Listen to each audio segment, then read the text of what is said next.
I feel like we have a good number of people, so we can probably go ahead and get started.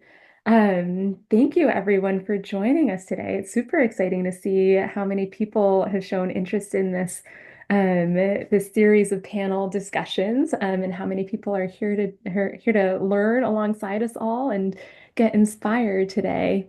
Um, so I will just quickly introduce myself. My name's Hannah. I am a second year NICU fellow at the Seattle Children's Hospital, University of Washington, and a previous global health fellow at the Children's Hospital of Philadelphia. And I've been working on this panel and a couple other neonatal global health related projects with some other NICU fellows from around the country. So I'll call out Ami Amin and Wenti Anakra, if you guys want to just say hi really quickly. They are the other fellows who have been really instrumental in organizing this session. So a huge thank you to both of them.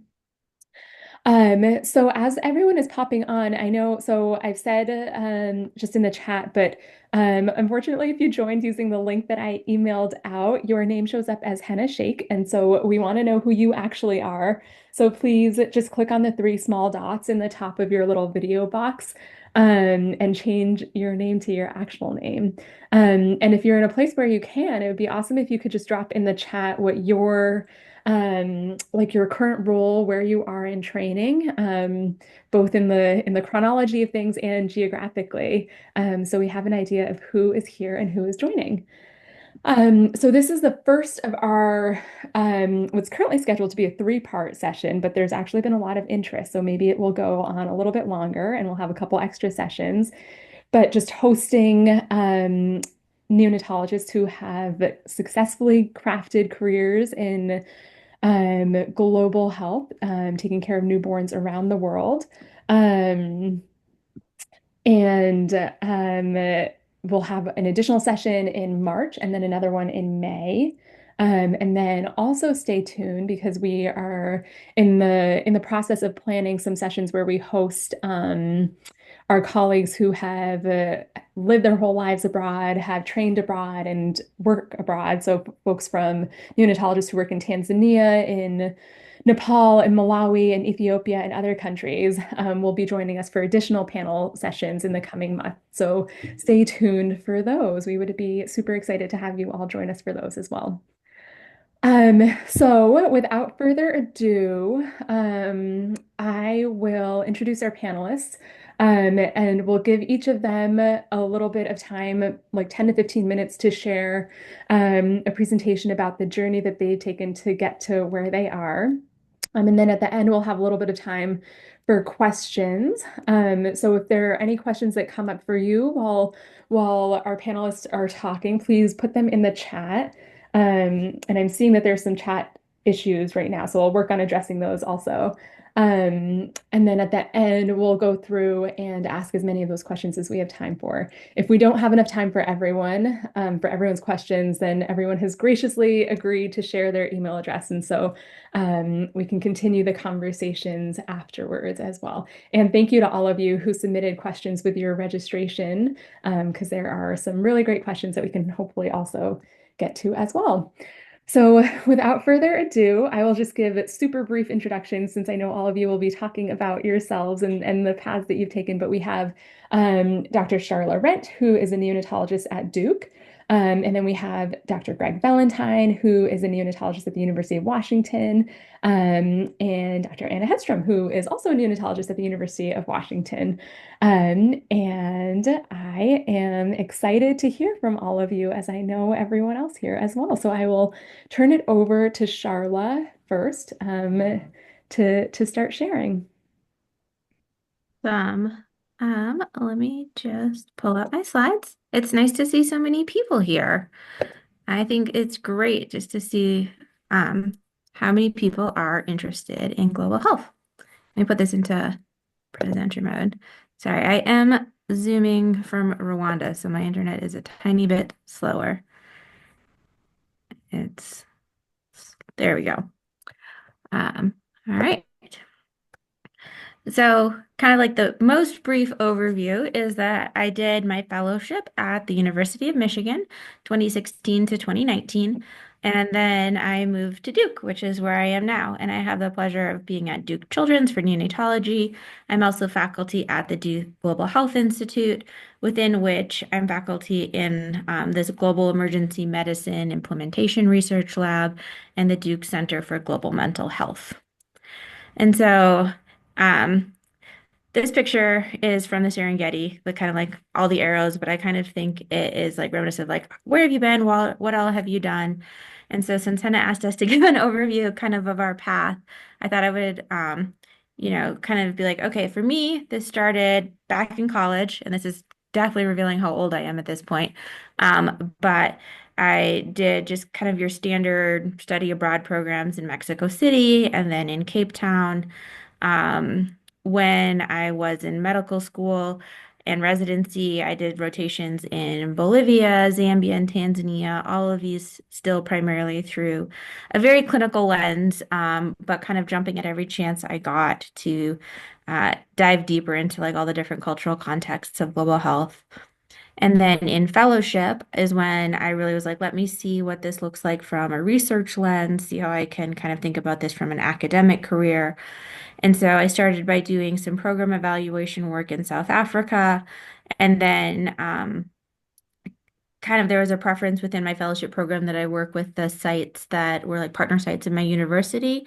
So for the rest of my time, I went to University of Michigan had partner sites in Kumasi, Ghana, and Addis Ababa, Ethiopia. So I did a qualitative project um, that has stemmed into a couple different things. So a lot of it was like ethics decision making around perivital loss. Sorry, there's like a echo, but I think maybe that's me. And then in 2019, like I said, I graduated fellowship. I also post fellowships in my junior faculty years, got a master's in global health at Duke, which is something that I wanted just to get more quant and health policy training as I launched my career. And then now I have projects, some like registry-based work in Brazil, partnerships with the AAP and the Ethiopian Pediatric Society. I do a lot of work around palliative care, parental wellness, bereavement, and then alongside Greg, who you'll hear from, doing a lot of work now around donor breast milk and infant nutrition. And actually, I'm in Rwanda right now for a nutrition boot camp as they started up a fellowship in May and are kind of doing some intensives. And so I like to think about like neonatal global health and neonatal care kind of along this spectrum is probably not the right word, but we really want to think about like access to timely care, resuscitation, improved medical and surgical care. And when I first was like a little baby neonatologist, I kind of thought that was where neonatology was focused, especially globally. But as I've moved into particularly my faculty years, I've really started looking at palliative care, mental health for bereaved families, and then kind of what does longitudinal long-term care look like for kiddos with like complex challenges after delivery. Briefly, just because I want to keep this short, two of my really active projects are kind of in the realms that I highlighted in red.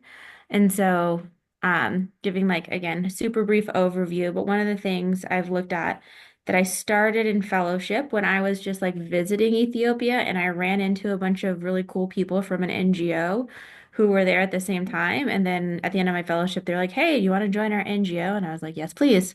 And so now we have a multi-site program looking at neonatal advanced life support in Ethiopia. Um, Looking at this is just kind of like the skeleton structure of what we do, but looking at resuscitation training, nursing skills, didactic, project management. Um, our initial work, this again is not supposed to be a research talk exactly, but just showing that with a fairly simple intervention and some dedication, we had lovely low p-values at looking at neonatal mortality, NICU admission rates, and hypothermia. And now, with USAID funding, we're scaling this from one site to 7 sites across Addis. And that's kind of what I'm still very actively involved in today. Through Duke, so like my primarily like Duke lens, I really work at our partner site in Tanzania, one of Duke's priority partner sites, looking at perinatal bereavement, where I really focus on how the vast majority of perinatal loss really occurs in the peri-delivery period. Um, Weird, it's not advancing. Click again.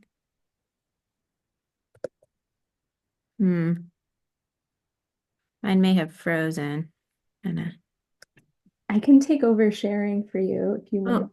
or let me Oh, just try. Oh, I think it just momentarily. I've got like 2 or 3 slides left, and then I will. Um, let's see. Okay, there we go. there we go. This is at KCMC in Tanzania. And really, we took a multifaceted approach looking at birth registry, knowledge, attitudes, and practices of providers, and interviews with moms who'd actually experienced a stillbirth or a neonatal death. And I'll note that this was funded by a foundation, the National Palliative Care Research Center, and it was an early career grant that did buy out some of my faculty time, which was great. And really led me to kind of where a lot of my work is focused now is at this intersection of perinatal loss and mental health challenges, both of which are heavily stigmatized in LMICs, and has also led me to work more closely with the American Academy of Pediatrics on an upcoming project where we're specifically going to develop a perinatal loss toolkit for global implementation. And so that is kind of the end of my slides, but I think the highlights or like the takeaways is started with lots of little clinical experiences to get the sense of what global health and neonatal care look like globally. An interest in resuscitation spanned into an interest in perinatal loss and mental health. And I've used a bunch of different ways to fund this, whether it's USAID, foundations, small Duke grants, and then partnerships with large groups like the AAP. So excited to hear what Greg and Anna tell you, and then happy to answer any questions at the end. Thank you so much, Sharla. I think that was super fascinating to see. And I think a lot of people are kind of wondering just how they get started and the path that you take. And so it's really nice to hear kind of the evolution of how you got to the focus that you are in now. So thank you so much for sharing that. Greg, do you want to go ahead? Perfect. Can you see my screen? We can. Okay, perfect. All right. Well, it's hard to follow Charla, and you'll see that Charla and I work together. It's a small world, global health, especially global neonatal health. And I also work with Anna and Hannah, and quite a few of you on this call. So that's great. All right. So I started out with just kind of showing the various organizations that I have done my training with thus far. And I'm going to go through a timeline of how I got to where I am. And so I was born and raised in Houston, Texas, and I had never stepped out of the United States until I was in college, in which I did a study abroad trip in Holland, actually, for 3 months. And I only spent 3 days, but those 3 days were um, life changing, where I ended up going to work in some Romanian orphanages in my study abroad trip. And so that was like the first time I'd ever seen such significant disparities. And I heard the stories of these children. And in fact, as I was walking back to go to the train to go to the next place I was going to, some of the orphans followed me, and I said, "Oh, I'm going to come back next year." And they're like, "Oh, we always hear that from everybody that people will come back, but they never do." And then I was like, "Oh my gosh, there's like this like consistent like issue with people are coming over in like for good like purposes, but they're actually causing more harm and actually reinforcing that these children who've been abandoned in many cases are going to continually get reabandoned." And I was like, that's just not what I want to do. So then I chose my medical school, which was the University of Texas Medical Branch in Galveston, because I could continue my work in Romania. But in before I could even do that, Hurricane Ike hit, which was in 2008, which was when I started, and it was in the middle of my anatomy class, very first course in medical school. And I didn't even know if medical school would continue, but now I saw the disaster and health inequities and disparities even in the midst of my own backyard. And I started working at a free clinic for the underserved in Galveston. But then I ended up forming and helping start an organization called Hands and Feet, which provides free medical care to those on the Texas-Mexico border. And so I started expanding and trying to figure out how to get involved more on overcoming health disparities and inequities. And in the midst of all of that, I was able to continue each summer to go back to those same orphanages to work with the same orphans each and every year and get medical school credit for that. And then I ended up continuing on to join the Pediatrics Global Child Health Combined Residency Program at Baylor College of Medicine and through BPI, where then I ended up living for a full year, 2014, January through December, in Constanța, Romania. And at that point, Romania had joined the European Union and had started disbanding the orphanages. And many of the orphans I had been working with had now grown up and were young adults. And so I started looking at other places to start working. And actually, in residency, I started working in Lesotho, which is a landlocked country in South Africa. And then I started my fellowship also at Baylor, where I was wanting to continue to do global health work, but at that time, there wasn't nobody really had done global health work as a fellow. And so I was like, how can I do some type of global health work, but also as a fellow in these kind of constraints? And so I ended up looking at Zika virus and I ended up developing a murine model. And so you might think, oh, this is like in the lab and whatnot, but it ended up having such significant connotations with global health, and especially at the time. And we found like that a specific time frame in pregnancy, if you're infected, it has the most potential for having adverse effects on the fetus. But also in the midst of that, I applied for a local grant through Texas Children's that paid for me to go back to Malawi to perform a needs assessment, or I guess this is my first time in Malawi, to perform a needs assessment, establish a database, and look at neonatal outcomes. And in the midst of all of that, I got a master's in education, which was actually helping provide the expertise and oversight for how to perform this needs assessment. And I actually got a master's out of it. And in the midst of all of that, I started working on the PPAX trial, which is the Prevention of Prematurity in Xylitol trial, which was already ongoing. My research mentor at the time had already started this project, and I had come in to help complete the project and finish up the data cleaning of this. And so this was a chewing gum study where we looked at if chewing gum could prevent preterm birth. And then I ended up joining as faculty at the University of Washington and Seattle Children's as an assistant professor. And we were able to complete the PPAX trial, which we were very excited about, just published a few months ago, that showed that there was a significant reduction in preterm birth with simply chewing xylitol chewing gum. And now we're looking at trying to expand those findings. And after that, in Ethiopia, that's when I started getting connected with Sharla. And so Sharla and I had met actually in fellowship, and she was at Michigan. And we had started talking about how can we collaborate in the future. And then we started talking about, well, what about doing some work together in Ethiopia? Because as she mentioned in her previous presentation, she was already working there. And so we started a database using the skills I had learned in fellowship and whatnot on how to look at neonatal nutritional practices and how do those relate to outcomes. And as you know, 2020 was when COVID started. So we were all doing this all virtually, which actually in hindsight was really good because it wasn't like this. Well, let's just put it this way. It facilitated more horizontal discussions where we were more consultants, and that was really helpful for capacity development. And then in 2022, which is still ongoing, I applied for and received my K-23 through the NIH as well as a full thrasher.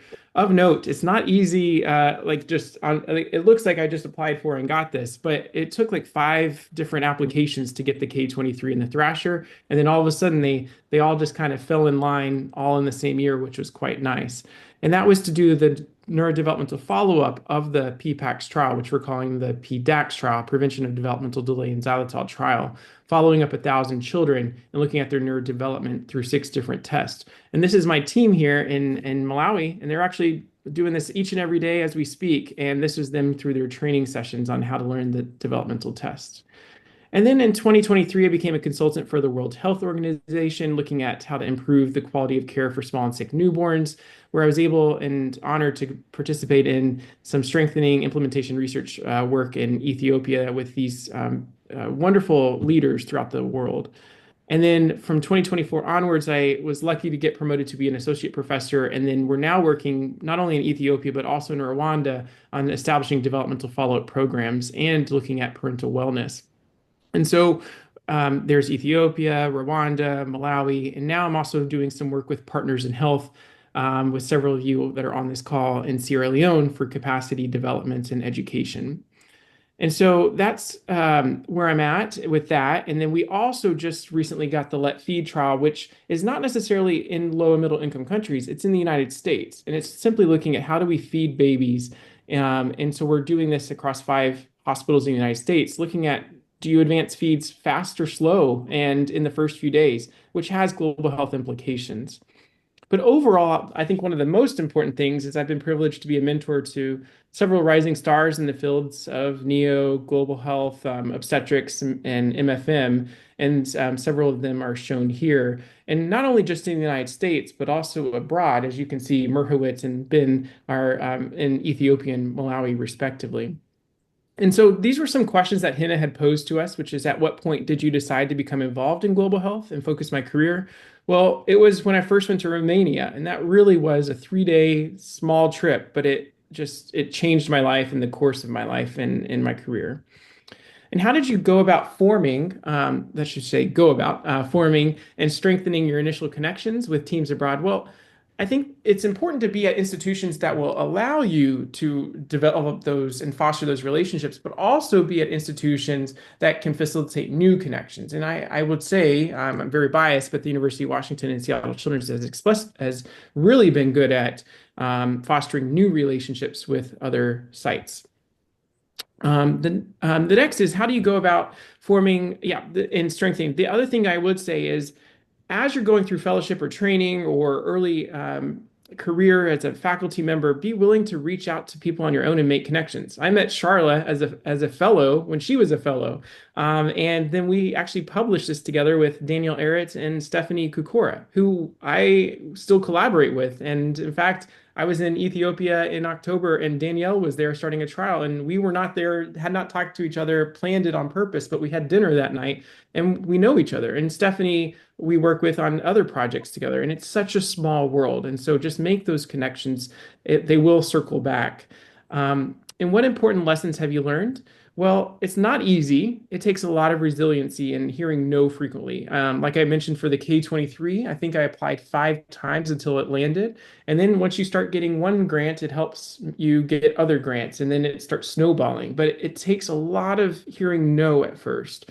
Um, I use the no as motivation, but some people don't. The next thing is this oftentimes means that you may not have FTE for global health work in the first few years until you've been a little bit more successful. And so that really requires a lot of grit, determination, and ideally an institution that supports global health work. But I will say a lot of people give up here and they're like, oh, I don't have FTE, I can't do it. But if you really want to do it, you can figure out a way to make it work. And then also be willing to think outside the box. So, for instance, when I was told I can't go abroad, I ended up looking at a mirroring model to study Zika virus. And that's one way of still doing global health, but in a lab, in a basic science lab of all things. And be willing to adapt and be one of the key things is be flexible. I was approaching and trying to get a master's of education because I thought I'd be a program director in the future on training. But then I've now transitioned to be a faculty scientist, and people wonder why I don't have a PhD or a master's of science in clinical research. And it's because I changed and I went with kind of how my life path took me.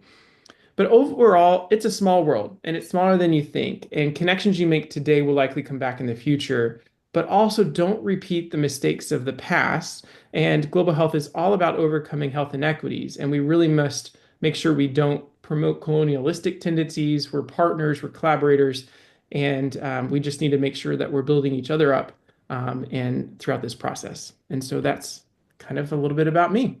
Thanks, everybody.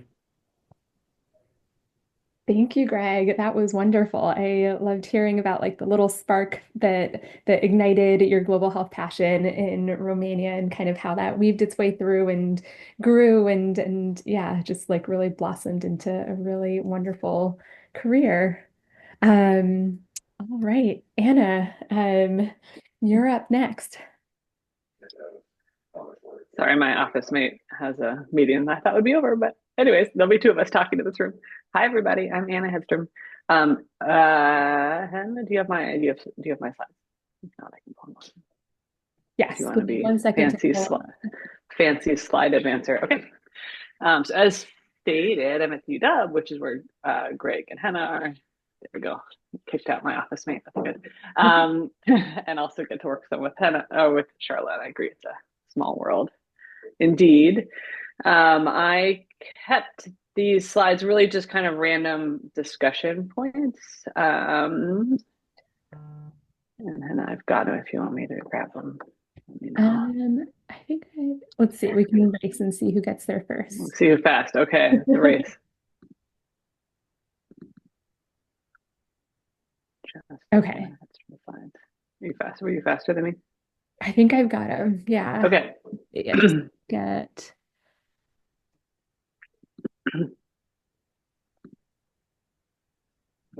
there we go. There we go. All right. So that's me. And then the next one, to answer the question, what got me into global health? One of my first experiences, previous slide to that. Oh, previous. Are they auto advancing on you? They might do that. Oh, exciting. Okay.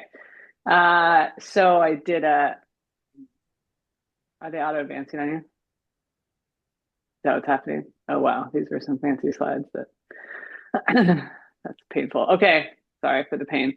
I did a rotation during residency in Mwanza, Tanzania, just the top right, and had a chance to see what neonatal intensive care looked like in a setting that wasn't like my home institution on the left, with all of the very high intensity treatments for very severe illness. And instead, at the top right, I saw that the survivability for even moderately preterm babies who needed what I thought was a fairly moderate level of care for a short period of time had poor survivability, leading to the figure at the bottom right that we're all pretty familiar with, which is the neonatal mortality rate being dramatically higher, in particular in sub-Saharan Africa versus high resource areas. And so my thought was I'd always wanted to do neonatology, but it really focused me to say, how can I do this care for babies and help balance out the discrepancies in the places that I'm working day to day, and then the places where the care is most needed. Next slide, Hannah. Thank you for battling the auto advancing slides. There we go. Okay, this is just context, because I think as a trainee, it's really hard to know sometimes what our jobs actually look like. So this is what I would outline my job is. I am what may be called a clinician educator, which is to say I have a mix of clinical neonatology work and then also academic work. Pretty common type of appointment for an academic neonatologist, in a public job nationally. But everybody's pie looks a little different with the way it's distributed. I'll first say at the bottom right, I'm 0.8. So instead of a 1.0 job, I work 80% of a full-time job, which, by the way, still means it's 40 hours a week because of the way the academics is. But I'm happy to, if anyone has questions on that, please feel free to ping me. I'm always happy to talk about what that functionally looks like in a job, but I've always had that percent of full time. About something like 40% of my time is clinical work. At the bottom left is us rounding with the fellow team at Children's when we finished before noon. Thank you very much. And someone also gave us a basket of treats for unknown reasons. So that was an exciting day. So I do teaching and I do clinical work about 40% of my time. About 20% of my time, I do administrative things. I help with some medical direction, for example, of different units in the Seattle area. And then that leaves about 40% of my time for academic work, which is actually cut into a lot of different ways. And I'll tell you about a little bit of it. But this is the way that my job looks as an academic doctor. And so I don't know specifically for Sharla, but for Greg, for example, who has very large funded NIH type Thrasher studies, his pie would look a lot different. And so when you look for an academic job in the future, if that's what you're going to do, you'll see there's a lot of different ways that can actually look with how your time is spent. And it can also change sort of period to period over the course of your career. Okay, next slide. And so these are just some things that have impacted me over the years. I was at UW for medical school, so kind of familiar with the area. I went to Northwestern for pediatric residency, which is when I did the project in Tanzania, which is there in green.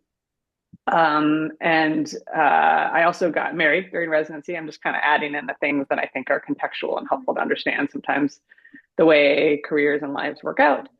I got married. I happen to be married to someone who's both a very tight beat person and very flexible with where he lives. And so he's been able to just kind of follow me geographically as I've been able to move for jobs and family things. So that's been helpful.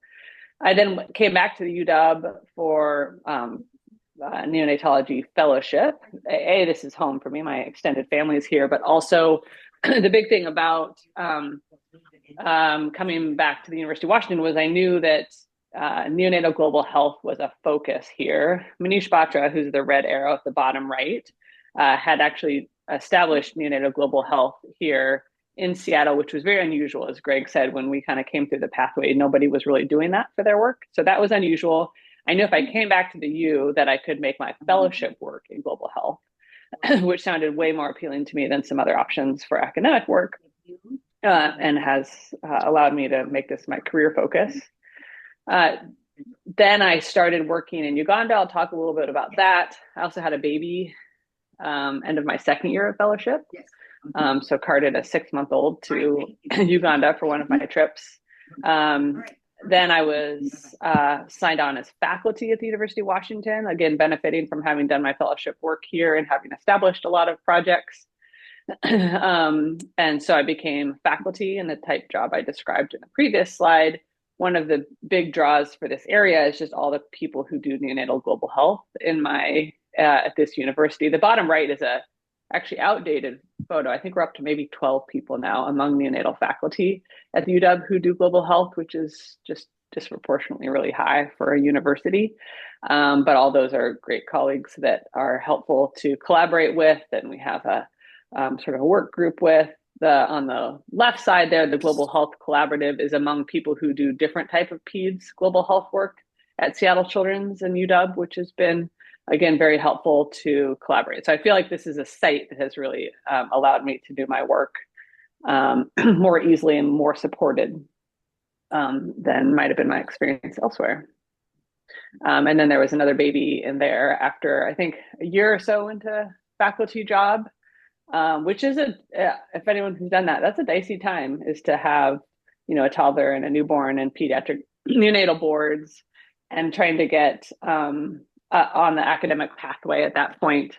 That is a time that breaks a lot of people. And so if you want to talk to me about that, I'm happy to talk to you about growing families while getting academic jobs and the viruses they give you 9 years later, which is what I currently have right now. So sorry about that. Okay, next slide. Okay, so early things that I did that were helpful. Oh, sorry, Hannah.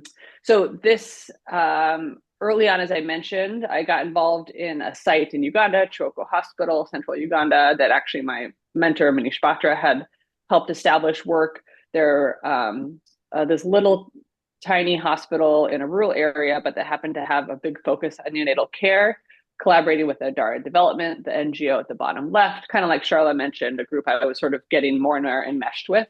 And really, the nice thing is that's where my first collaboration came from, because that's a group that had been very involved, was able to support me during my training to both travel and kind of get to know people and collaborate with people there.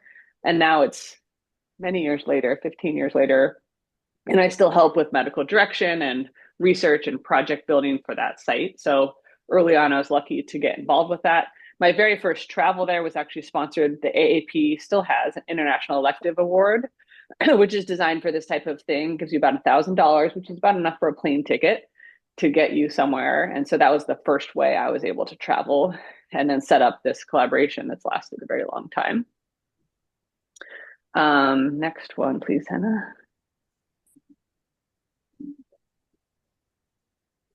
Great. And then during fellowship, one of my fellowship projects was setting up a neonatal data set in this NICU, bringing in laptops and teaching nurses on the left to enter data that was being collected at the bedside. My husband actually came along and taught people how to use computers, because that was a novel thing. It was helpful to have that person available to focus on that. Looked at some pre-existing data, set up a data collection form, and then that allowed us to put out things like dashboards on the right, you'll see, and then have been able to use it to publish a lot of studies since then. Still in place, again, because of the nonprofits able to kind of fund the actual bedside data collection, which has been key.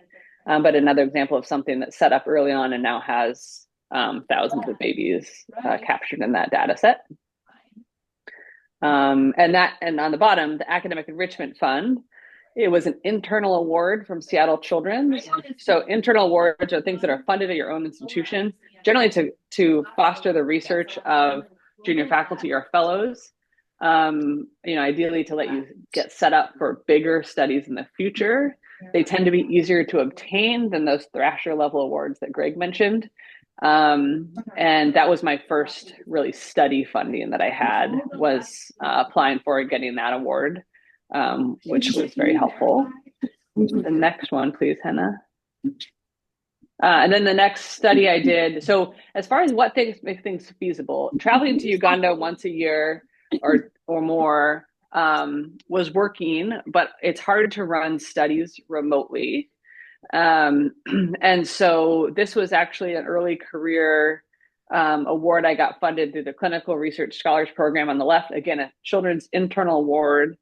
And they actually weren't even funding global health at that time.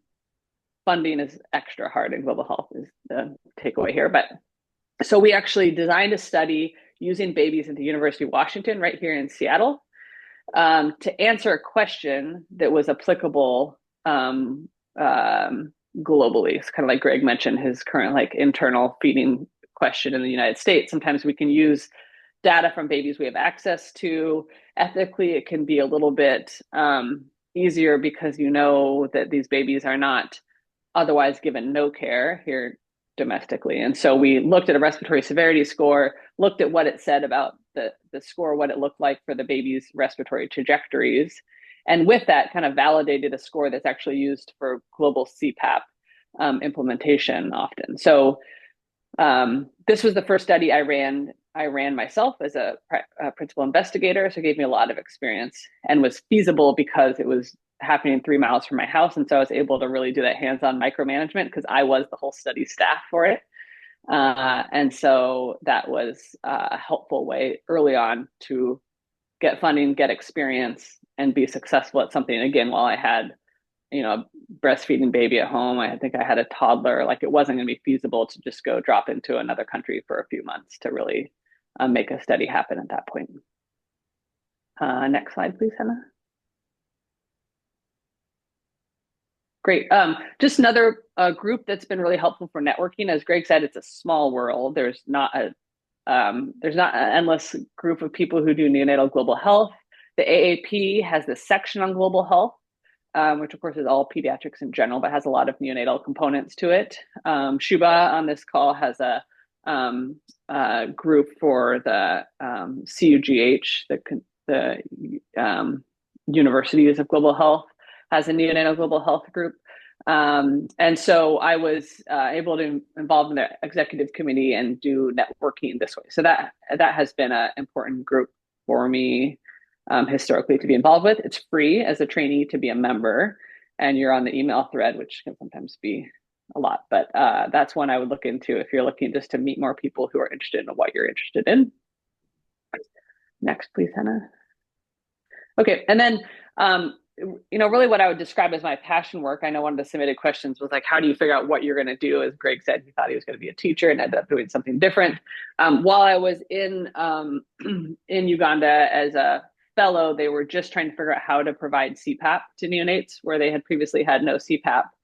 The top left is a CPAP made out of a Nalgene bottle, which is very appropriate for a Seattle product, but we helped implement that. That's me at the top right, where by the way, there was now CPAP on a baby and nobody knew how to monitor a baby on CPAP. So that's where I spent the night sitting, which is not the way that you should do global health. By the way, that story ages poorly, but that's how it happened 15 years ago. And then we did things like had a conference about how CPAP was being delivered in East Africa at the time with all the participants you see below. And then next slide, please, Hannah. Really got pulled into a group in Seattle called PATH, who were trying to tell me about how you could blend oxygen for babies on CPAP without use of a off the wall blender that's very expensive. And so on the left literally is the first drawing I made to try and understand what they were talking about, because these engineers had made this device. And so with PATH and that Adara nonprofit I was working with and Choco Hospital, we collaborated to try and translate that new technology and Blender into a device. And so on the right is the team that worked together with that funding. So this is the first project where I am like a piece of the puzzle, but not the whole puzzle. And with that, over time, I think kind of on the next slide, we have that we were able to, when this device was developed, then I was PI back in Uganda to run a trial to first use this new bubble CPAP device, which was really impactful and helpful to be involved with. So that's, I think, that's an example of kind of how different experiences I had led to being able to run a trial like this, and this work continues on. I think that might be the last slide actually included. Yeah. And so again, there's lots of different things I'm a piece of a lot of different puzzles in different projects. And so happy to talk about more of them, but I think that's the highlights. And Hannah, is it okay if I just say one quick thing that I think is a theme that ran through all of ours, but also that I think should not go unsaid, which is all of us had strong leaders and connections in low and middle income countries that are like movers and shakers. And I think that we could not do any of this without those connections in the low and middle income countries. And so, for instance, Dr. Mahalit in Ethiopia, there's BPI that has a whole foundation in Malawi, with Chiwoko. There's many different doctors for Anna. And I mean, it's just on and on and on. And these are kind of people that should not go unsaid. And I just want to make sure that it is the whole premise of this is that we're almost in many ways consultants to those individuals in on the ground. And I think that's a key point that should not go unsaid.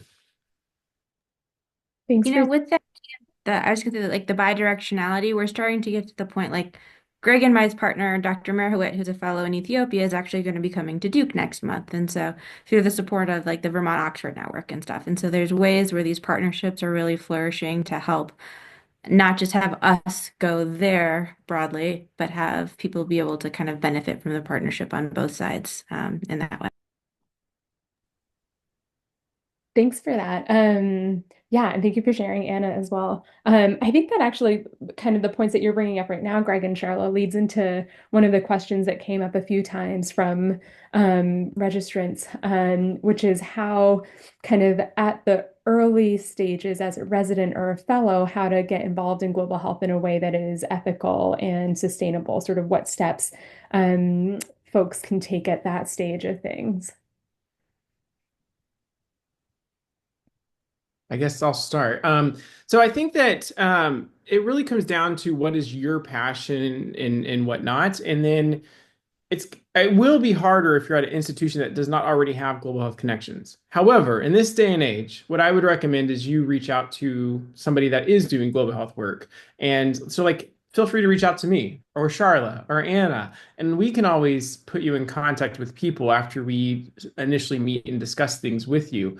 It is a big undertaking to do a global health project. And so we also want to make sure that people that do or are interested in global health don't just go and abroad and do it free willy, because there's a lot of mistakes that have been made that can be really harmful. And we want to make sure that everybody is doing so in a morally just and prepared way. And that's kind of what I think, as at least for myself, when I'm a mentor, is a big part of, okay, we need to make sure before you go abroad, you know all of the kind of ins and outs and what mistakes could happen.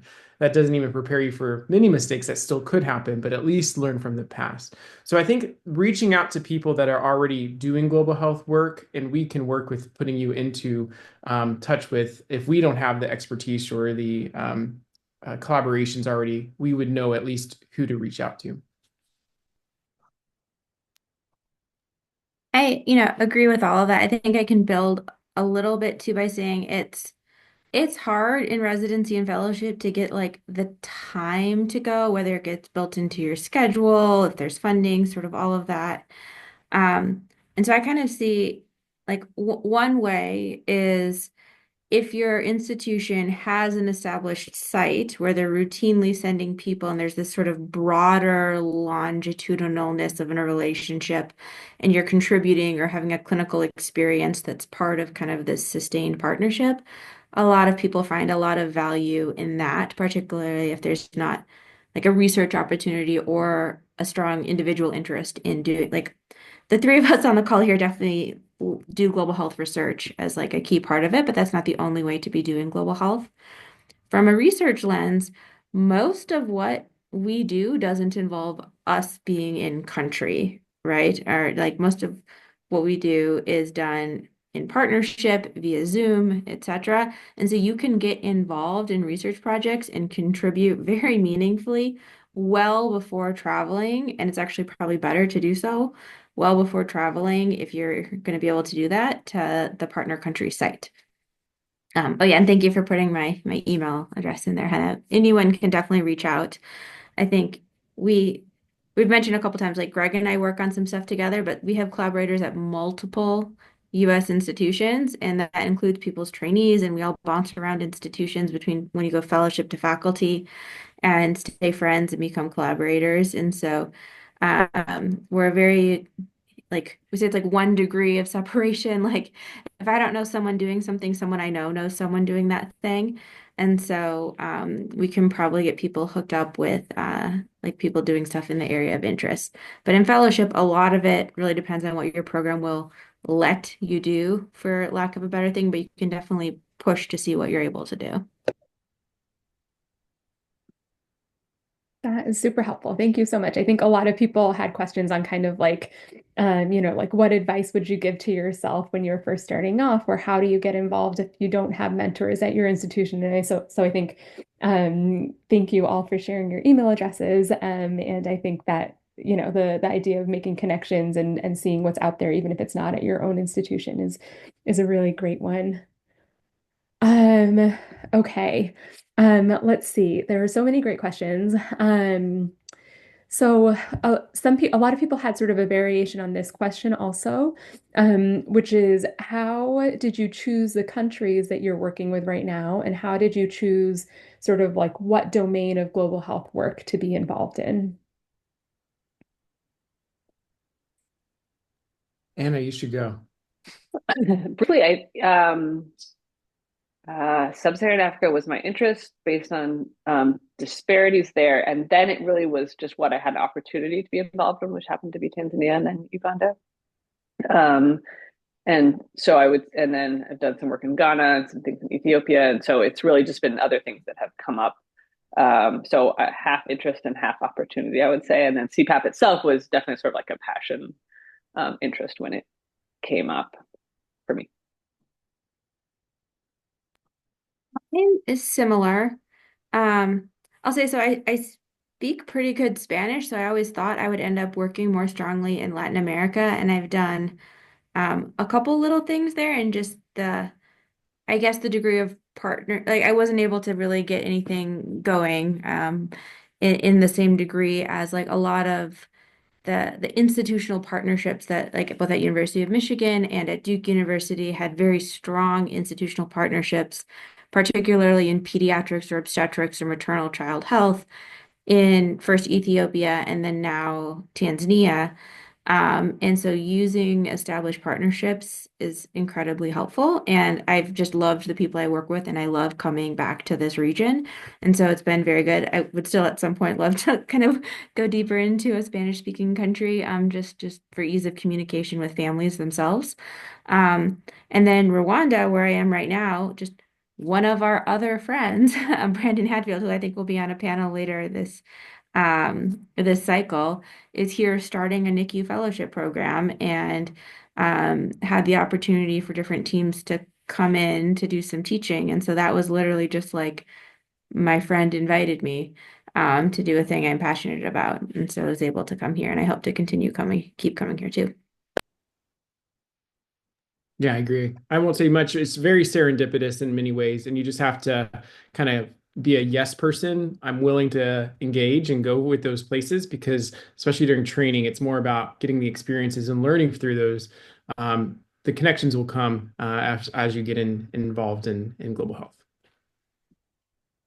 Thank you. One of the questions that came up a couple times also was just what your thoughts are on kind of forming connections in places where maybe your institution or your other colleagues don't already have a connection. I'll probably tap out from saying much except to say that is hard.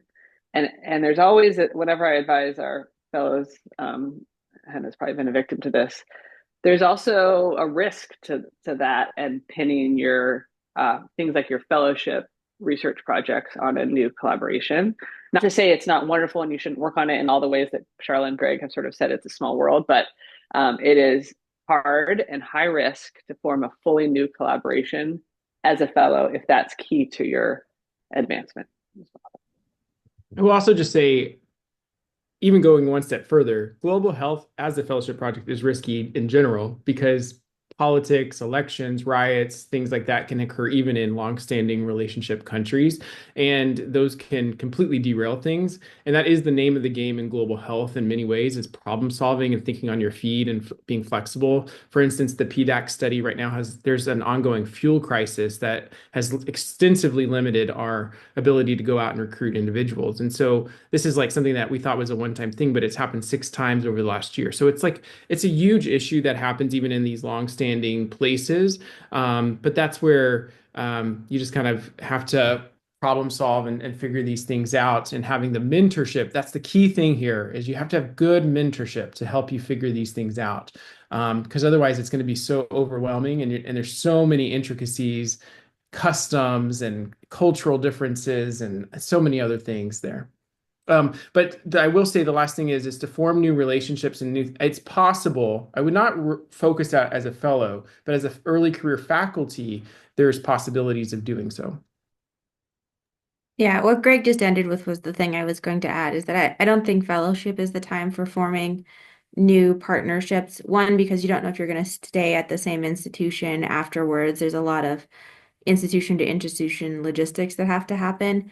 And I really view fellowship as a lot about skill development anyway. And if your goal is to become a global health researcher, a global health educator, a QI person, you should be able to, within an established partnership, develop the skill set that you can then use if and when you decide to launch a new project or partnership on your own as faculty. Thank you. That's super helpful.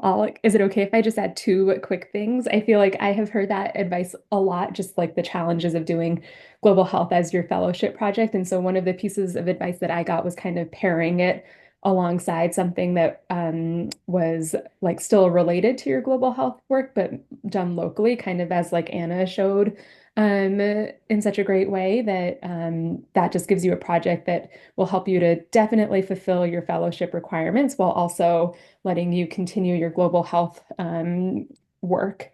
And then I think the one thing that I'll say for like establishing new relationships abroad, I think the caveat is like if you're from that country and you have a lot of connections already, I think there's potential for it to be a little bit more successful. I think it's still super challenging to do something that's like academic and in the framework of the neonatal fellowship. But I have seen that done a little bit more successfully. So I'll say that.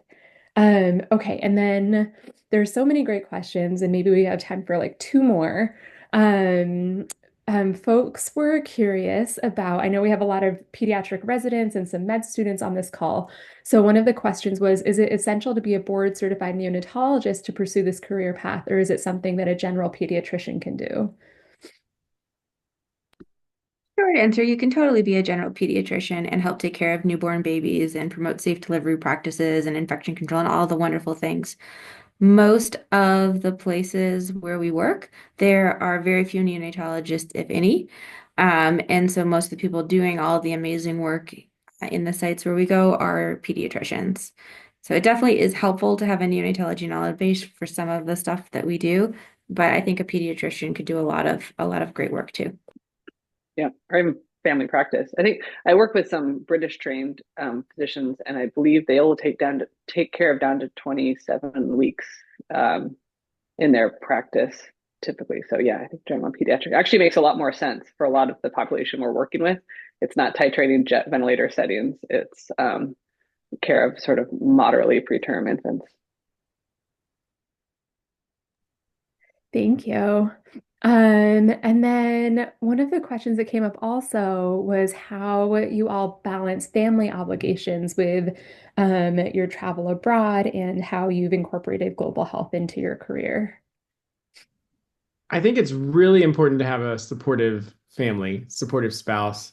Anna mentioned a type B spouse. I have one too. I think it's really important just to have that flexibility. But yeah, I mean, you're going to be gone for times like months sometimes. I would say that for me, spending the year abroad in Romania was probably the hardest time of my life because I was away from family.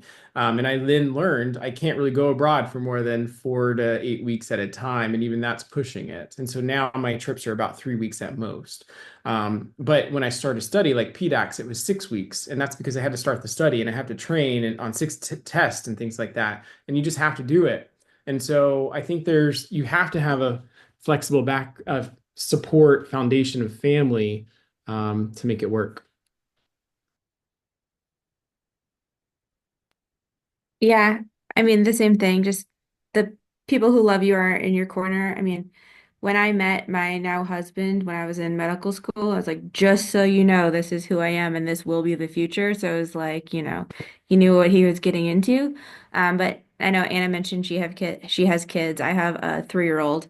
And now what works for my family is that I limit my trips to about 2 weeks.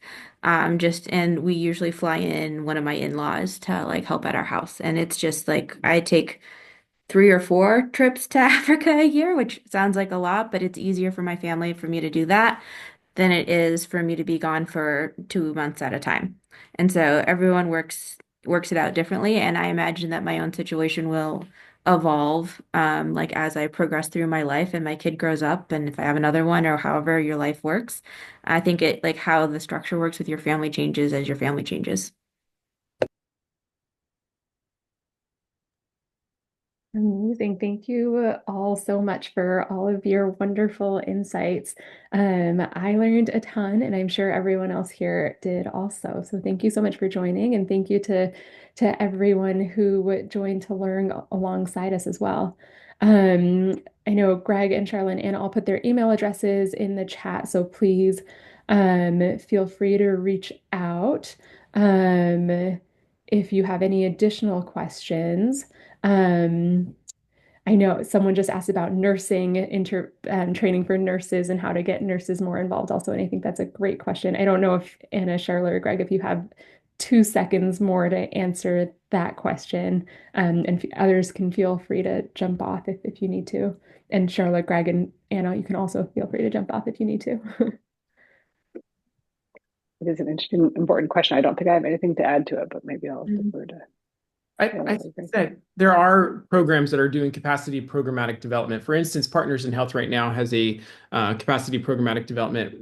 It's something that I actually mentioned in my presentation for Sierra Leone, and we're actually in active talks about how do we expand that to other sites. Charlotte's a part of that as well. And I think, and Ami, who I think may or may not be on this still, she's a part of that. And I think that that is one thing that we're doing. There you are. We are also working on other aspects of things with capacity and local development in various avenues. And we are not the only one being Partners in Health or any of those projects with that. There's multiple different organizations. Even the World Health Organization has multiple different projects in that regard. The other thing I will state is with your specific question about cleft lip and palate, there's even additional work looking at Nifty cups, which are these little cups that you can feed babies for. That was actually developed through the University of Washington through Christy McKinney, who's one of our researchers here. And that is specifically for low and middle income countries like sub-Saharan Africa to improve feeding of cleft lip and palate. So because that is a known issue. So there's multiple different avenues of work in this area, but those are things that have come up in my head to respond to that question. Good question. Thanks so much, Greg. Okay, and with that, we'll adjourn this wonderful meeting. Thank you everyone for attending. Feel free to reach out to me by email or Anna or Charlotte or Greg if you have additional questions or are looking for any additional connections. Thank you everyone so much. Thanks, everybody.